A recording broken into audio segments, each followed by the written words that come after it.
कहानी की शुरुआत होती है आज से 30 साल पहले, जहाँ पर गवर्नमेंट ने 5 सुपर हीरोज की एक टीम बनाई, जिनके अंदर अलग अलग तरह की कमाल की ताकतें थी। जो सबसे ताकतवर और बहादुर था उसे टीम का लीडर बना दिया गया, जिसका नाम था कैप्टन जूम। ये टीम इसलिए बनाई गई क्योंकि 5 क्रिमिनल्स यानी मुजरिम जो बहुत खतरनाक और ताकतवर थे, उन्होंने जेल से भागकर पूरी दुनिया पर हमला करके यहाँ तबाही मचा दी। तो इस वक्त इन 5 सुपर हीरोज को सामने लाया गया, जिन्होंने बड़ी बहादुरी से उन क्रिमिनल से जंग लड़ी और अपनी अपनी ताकतों का इस्तेमाल करके आसानी से उन्हें हरा दिया और दुनिया को बचा लिया। यहाँ पता चला कि कैप्टन जूम के अंदर बिजली से भी तेज दौड़ने की ताकत थी, लेकिन था वो आम इंसान ही। पर अपनी ताकतों की वजह से गवर्नमेंट ने उसे सुपर हीरो बना दिया, जो बाद में बन गया कैप्टन जूम। अब टीम में जूम का भाई भी था, उसके पास भी ताकतें थी, लेकिन जब जनरल ने महसूस किया कि जमीन पर अब एलियंस के हमले का खतरा है, तो उन्होंने इनकी ताकतें और बढ़ाने के लिए अब रेडिएशन का इस्तेमाल करने का फैसला किया, यानी कि ताकतवर शुआओं का। और फिर इस रेडिएशन को पूरी टीम पर आजमाया गया, जिनमें जूम तो पहले से और ताकतवर बन गया, लेकिन इस रेडिएशन का उसके भाई पर बुरा असर पड़ा। वो पहले से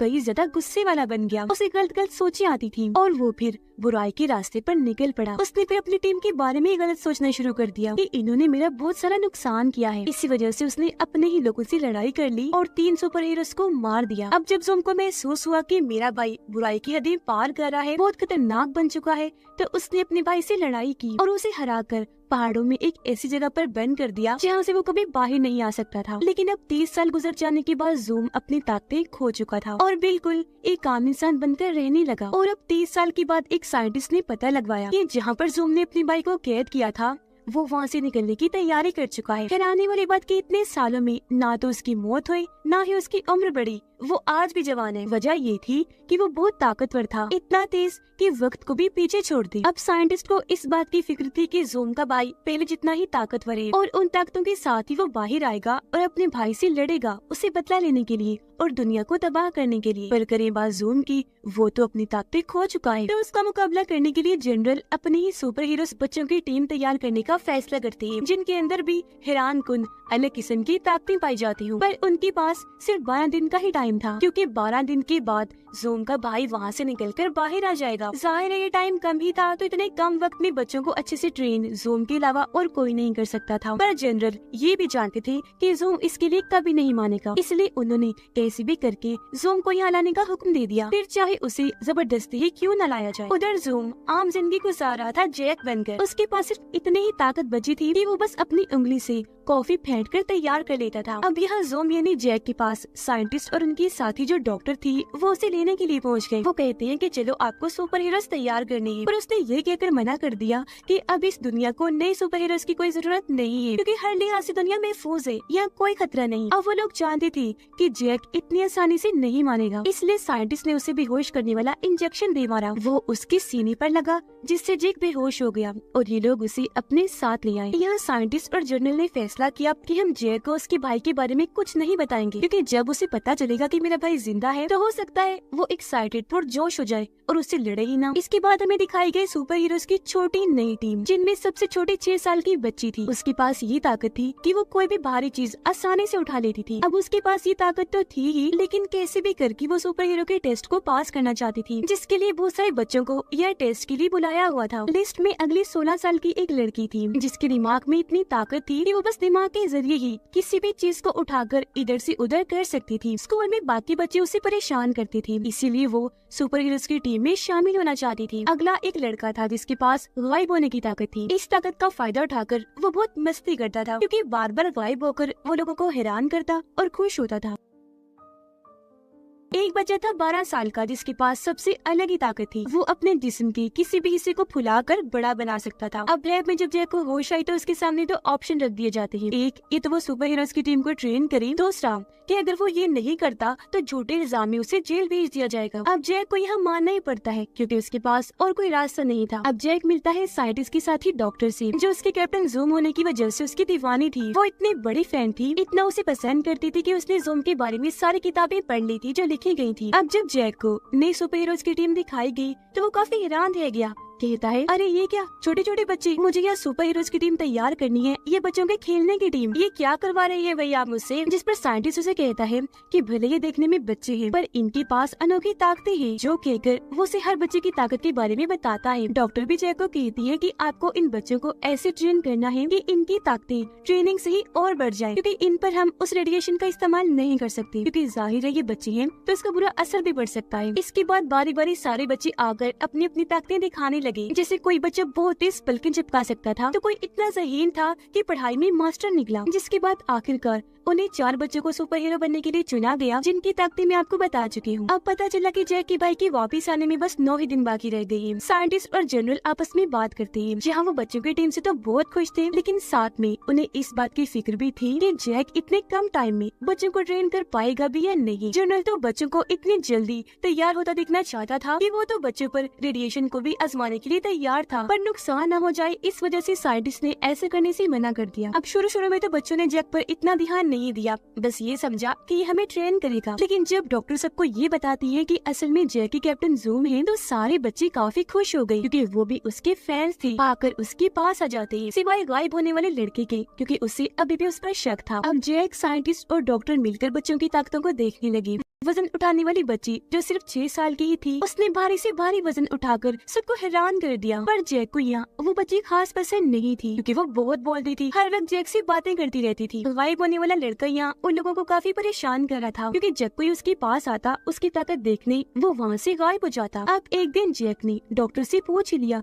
कि आखिर आप लोग बच्चों को ट्रेन करवा कर तैयार क्यों करवाना चाहते हैं, जिस पर डॉक्टर उसे कुछ नहीं बताती। इसलिए नहीं कि जैक से हकीकत छुपानी थी, बल्कि इसलिए क्योंकि वो खुद सच्चाई नहीं जानती थी कि जैक का भाई लौट रहा है। अब डॉक्टर सबके साथ मीटिंग रखती है, बताती है कि बच्चे अपनी जितनी ताकत दिखा रहे हैं उनके अंदर उससे 1000 गुना ज्यादा ताकत है। वो बस अपने दिमाग की मदद से अपनी ताकतों को रोक रहे हैं। अब इसी बीच जैक भी उनकी मीटिंग में शामिल होने की कोशिश करता है, लेकिन गार्ड्स के जरिए उसे वहाँ से बाहर निकाल दिया जाता है। अब साइंटिस्ट बच्चों और जैक को अपने खास डॉक्टर से मिलवाता है, जो कोई इंसान नहीं था बल्कि एक रोबोट था, जिसे खास इसलिए बनाया जाता है ताकि वो सुपर हीरोज की टीम का साथ दे। अब यहाँ जैक रोबोट डॉक्टर से मिलकर बहुत खुश हुआ और वो उसे और बच्चों को लेकर एक काफी पुरानी जगह पर गया, जहाँ उनकी एक काफी बड़ी स्पेसशिप रखी हुई थी। जैक रोबोट डॉक्टर और बच्चों को चुपके से स्पेसशिप में बिठाता है और उन्हें घुमाने के लिए वहाँ से बाहर निकल जाता है, जहाँ इन लोगों ने रोबोट डॉक्टर की मदद से बहुत मजे से खाना खाया, क्योंकि वो अपने मशीन वाले हाथों से इनके लिए फास्ट फूड और आइसक्रीम उठा कर लाया था। लेकिन जल्दी ये खबर टीवी पर आ गई, क्योंकि किसी ने उनके स्पेसशिप की वीडियो इंटरनेट पर डाल दी थी, जिससे सबको ये लगा कि फास्ट फूड और आइसक्रीम खाने वाले एलियंस का जमीन पर हमला हो गया है। लेकिन जब ये बात साइंटिस्ट और डॉक्टर को पता चली कि ये काम जैक का है, तो उन्हें बहुत बुरा लगा। लेकिन क्योंकि वो कैप्टन ज़ूम था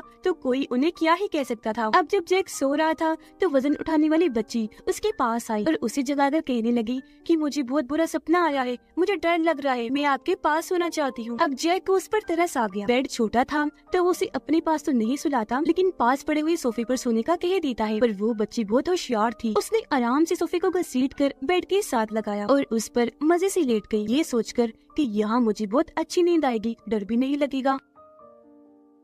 अगले दिन साइंटिस्ट ने सभी बच्चों को एक ऐसे कमरे में भेजा जहाँ पर बहुत सारे रंगीन बॉल्स थी। उनसे बच्चों पर शूट किया जाएगा और बच्चों को ट्रेनिंग दी जाएगी कि शॉट से, गोली से कैसे बचते हैं। जहाँ बच्चों ने बहुत अच्छे से अपनी ट्रेनिंग की और फिर इसके बाद उन्हें रनर पर भागना भी सिखाया ताकि वो और तेज दौड़ना सीख सके। जिसके बाद उन्होंने जैक के साथ मिलकर अपनी ताकतों की और अच्छे से ट्रेनिंग की। अब हालांकि उनकी ताकतें यहाँ बढ़ रही थी, पर अभी भी बहुत कुछ बाकी था। अभी सब ट्रेनिंग के बाद सारे बच्चे काफी थक गए और एक जगह पर आकर बातें करने लगते हैं। गायब होने वाला लड़का कहता है कि सबको अपनी अपनी पड़ी है, हम बच्चों की किसी को कोई परवाह नहीं, और जैक भी सब पैसों के लिए ही कर रहा है। अब जब जैक को पता चला कि उस बच्चे ने ये बात की, तो वो उसके कमरे में गया, जो खास इसलिए बनाया गया था ताकि वो वहाँ से गायब ना हो सके। उसके पास जाकर जैक उसे बचपन में अपने और अपने भाई की सुपर हीरो बनने वाली बात बताता है। यह उस बच्चे को पता चला कि कैप्टन ज़ूम का वो असली भाई था जिसे कैद कर दिया गया। अब जैक अपने भाई के बारे में बात करके काफी जज्बाती हो गया। फिर वो थोड़ी देर के लिए उस बच्चे को कमरे से निकालकर बाहर लेकर आया, क्योंकि उसे महसूस हुआ कि इस बच्चे के पास गायब होने के अलावा कोई और ताकत भी है। इसलिए जैक उसे कहता है कि अपनी आंखें बंद करो और ध्यान लगाकर गौर करके बताओ कि वो लड़की जिसके पास दिमाग की ताकत है वो इस वक्त कहाँ है और क्या कर रही है। उसने ऐसे किया और सच में उसे दिख गया कि वो लड़की कहाँ है और क्या कर रही है, जिस बारे में उसने जैक को बताया कि वो अपने कमरे में है और डांस कर रही है। अब ये भी तेज दिमाग की एक ताकत होती है जो बहुत ही कम लोगों के पास पाई जाती है, इसलिए ऐसे लोगों को खास समझा जाता है। इस वजह से जैक बहुत खुश था और क्योंकि इस लड़के के पास दो ताकतें थी, इसलिए वो उसे टीम का लीडर बना देता है। फिर जैक डॉक्टर के पास गया और उसे कहता है कि बच्ची काफी अच्छे से ट्रेन हो रही है और तुम भी काफी अच्छा काम कर रही हो, बहुत खूब। अब अपनी ये तारीफ जैक के मुंह से सुनकर डॉक्टर खुशी से लाल हो जाती है। इसके बाद जनरल और साइंटिस्ट अपनी टीम के साथ उन पहाड़ी इलाकों में पहुंच जाती है जहाँ पर ज़ूम की बाइक को कैद किया गया था। वो उस रास्ते के पास खड़ी थी जहाँ से उसे भेजा गया, क्योंकि उन्हें यकीन था कि ज़ूम का भाई इसी रास्ते से वापस लौटेगा। अब यहाँ साइंटिस्ट ने एक रोबोटिक जाल बनाया था। उसका पूरा प्लान था जिसमें वो बच्चों की मदद से ज़ूम की बाइक को इस जाल में फेंकेगा, जिससे उसे रोका भी जाएगा और वो वापस अपने असली रूप में आ जाएगा। यानी जो बुराई उसके अंदर है, जिसने उसे बुरा बनाया हुआ है, वो हमेशा के लिए उसके अंदर से निकल जाएगी। अब जब जैक की भाई की आने में 48 घंटे रह गई थी, तो डॉक्टर सब बच्चों के लिए पार्टी रखती है जिसमें सभी बहुत इंजॉय करती है और डांस भी। इसमें गायब होने वाला लड़का दिमाग की ताकत वाली लड़की के साथ डांस कर रहा था और जैक डॉक्टर के साथ कर रहा था। पर तभी यहाँ जनरल ने आकर ये सब रुकवा दिया, जिससे उनका सारा मजा किरकिरा हो गया। अब तभी यहाँ जैक देखता है कि उस रेडिएशन को यहाँ पर लाया जा रहा है। वो समझ गया कि इन बच्चों के साथ भी वही किया जाएगा जो 30 साल पहले मेरी और मेरी टीम के साथ किया गया था। रेडिएशन को इन पर भी आजमाया जाने वाला था। उसने भी जनरल को मना किया कि रेडिएशन बच्चों के लिए ठीक नहीं, मत करो इसका इस्तेमाल। लेकिन जनरल तो कुछ सुनने को तैयार ही नहीं था। वो अपने फैसले पर अटल रहा। पर जैक ऐसा होने नहीं दे सकता था। उसने आधी रात को सब बच्चों को जगाया और उन्हें अपने साथ एक जगह पर लाकर जनरल का प्लान बताया। और यहाँ वो ये फैसला भी कर लेता है कि मैं बच्चों को इस चीज से बचाऊंगा। यह अगवाई बने वाले लड़के ने फिर से अपना दिमाग लगाया, जहाँ उसका दिमाग अब उस जगह पर पहुंच गया जहाँ सभी साइंटिस्ट और डॉक्टर थे। और उसे यहाँ पता चल गया कि ये सब कुछ दरअसल जैक के भाई को मारने के लिए किया जा रहा है, क्योंकि वो वापस लौटने वाला है। और ये सब कुछ वो जैक को भी बता देता है। अब जब उसे पता चला कि मेरा भाई जिंदा है, तो उसे यकीन ही नहीं आया। वो बच्चों को वापस भेजकर जनरल के पास पहुंचा और गुस्से में इस सब के बारे में सवाल करने लगता है, जिस पर जनरल कहता है कि हाँ, तुम्हारा भाई जिंदा है जो अगले 2 घंटों में बाहर आने वाला है। यहाँ जैक जनरल को समझाने लगा कि बेशक उन बच्चों के पास ताकतें हैं, लेकिन मेरा भाई भी इतना खतरनाक है कि बच्चे उसका सामना नहीं कर पाएंगे, इसलिए प्लीज मत करो ऐसा, रोक दो इस मिशन को। पर यहाँ जनरल बजाय उसकी बात मानता, वो जैक को ही कमरे में बंद करवा देता है। उधर डॉक्टर सभी बच्चों को छुड़वा कर अपने साथ साइंटिस्ट के पास ले जाने लगी, पर जनरल के कुछ डॉक्टर्स उनका पीछा करने लगते हैं, जिस वजह से पीछे मुड़कर डॉक्टर जोरदार फूंक मारती है, जिससे हैरत वो सभी डॉक्टर्स उड़कर दूर जाके गिरते हैं। यानी कि इस डॉक्टर के पास भी ताकत थी। इसके बाद वो डॉक्टर बच्चों को लेकर जैक के पास गई, उसे भी आजाद करवाकर स्पेसशिप में बिठाया और ये सारे यहाँ से निकल गए। अब वो जगह खुली जहाँ पर जैक का भाई कैद था और वो वहाँ से निकलकर बाहर एक जगह पर आ गया। ठीक इसी वक्त उनकी स्पेसशिप भी वहाँ पहुँच गई। तब जैक सब बच्चों को अंदर ही छोड़कर अकेला ही अपने भाई से मिलने बाहर चला गया। अब क्योंकि दोनों इतने सालों के बाद एक दूसरे से मिल रहे थे, तो वो पहचान ही नहीं पाया कि जैक मेरा भाई है, यानी कि ये ज़ूम है। उसका भाई अभी भी जवान और ताकतवर था, जबकि जैक की उम्र अब थोड़ी ज्यादा हो गई थी, साथ ही वो कमजोर भी था। यहाँ जैक आराम से उसके पास जाकर समझाने की कोशिश करने लगा, लेकिन उसने सिर्फ अपना हाथ ही जैक के सीने पर रखा, जिससे वो उड़ता हुआ काफी दूर जाके गिरता है। इतनी ही देर में सारे बच्चे भी स्पेसशिप से निकलकर बाहर आ गए। उनकी तरफ जैसे जैक के भाई ने देखा, उसका ध्यान भटक गया, जिस चीज का फायदा उठाकर साइंटिस्ट ने उसकी तरफ वो रोबोटिक जाल फेंक दिया। अब जैक के भाई ने जब जाल को अपनी तरफ आता हुआ देखा, तो उसने बड़ी आसानी से सिर्फ अपने हाथ की मदद से उस वजन उठाने वाली बच्ची की तरफ फेंक दिया। वो जाल बच्चे की जान लेने ही वाला था कि तभी यहाँ जैक ने अपनी ताकतों को जगा लिया और अपनी फुल स्पीड से उसने बच्ची को उस जगह से हटाकर उसकी जान बचा ली। वो जाल